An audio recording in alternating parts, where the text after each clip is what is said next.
Voilà à quoi servent les médias. Déjà, soyez-en sûrs, hein, ils prennent l'être humain pour un abruti.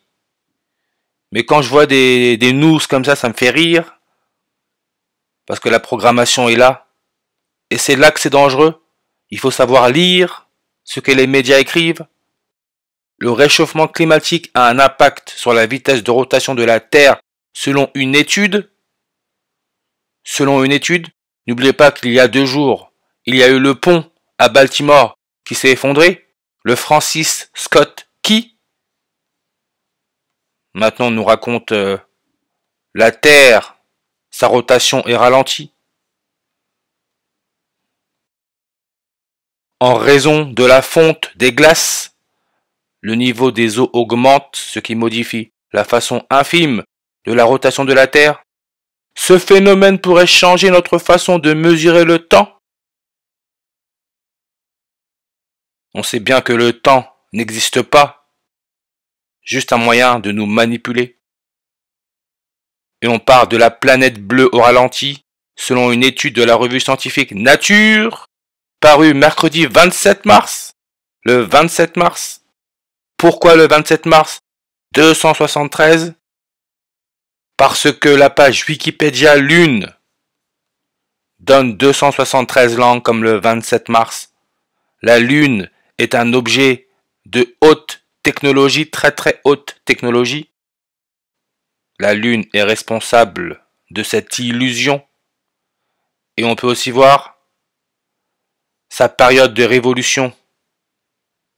27,3, 273 comme le 27 mars.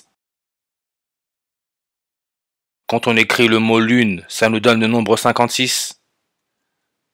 C'est pour ça que les jésuites, leur logo, c'est l'éclipse solaire totale, qui est possible grâce à la lune.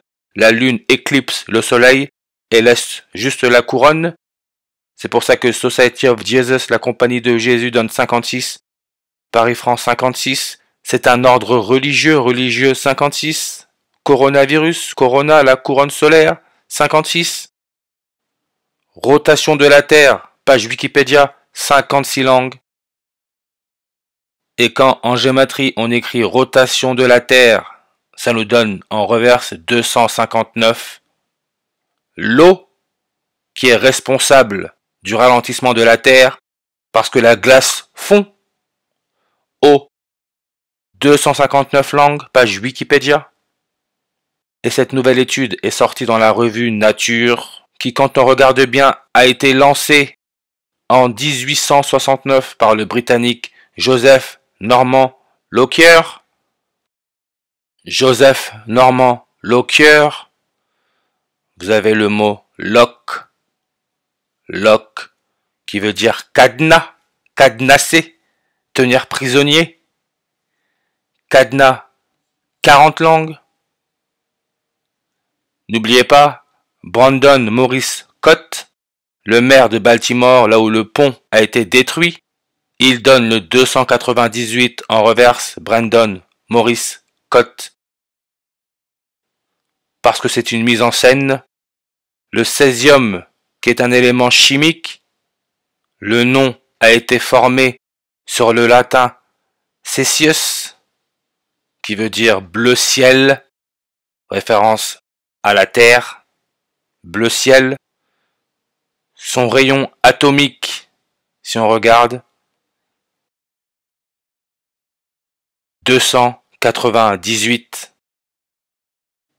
Terre, page Wikipédia nombre de langues, 298.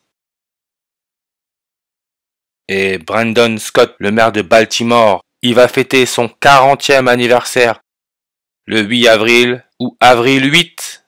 Bleu ciel donne 48 en reverse réduction, avril 8. Ce qui sera le jour de la prochaine éclipse solaire totale, le 8 avril ou avril 8 en 2024. Le jour des 40 ans du maire de Baltimore, Brandon Scott. Et le 8 avril, sous le mandat du maire George Brinton McClellan Jr., La partie de la place connue précédemment sous le nom de Longacre Square, comme à Londres, prit le nom de Times Square à la suite de l'implantation du New York Times sur les lieux, dans une tour copiée sur le campanile de Giotto à Florence. On peut voir Times Square, le nom le 8 avril. Shakira, le 27 mars, Times Square. Shakira donne un concert improvisé et gratuit devant 40 000 personnes. On a encore là notre nombre 40. Tout ça, c'est référence au temps. Le cycle du calendrier grégorien est de 400 ans. Encore là, notre nombre 40. Histoire de la mesure du temps. Page Wikipédia, ça nous donne 24 langues. Comme le serpent, Charles Sobrage, 24 langues.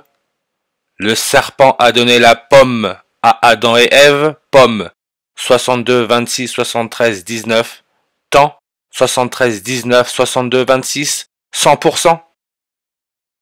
Effondrement du pont Francis Scott Key, 24 langues, sans oublier que cet effondrement du pont Francis Scott Key a eu lieu dans la nuit du 25 au 26 mars 2024 à 1h28.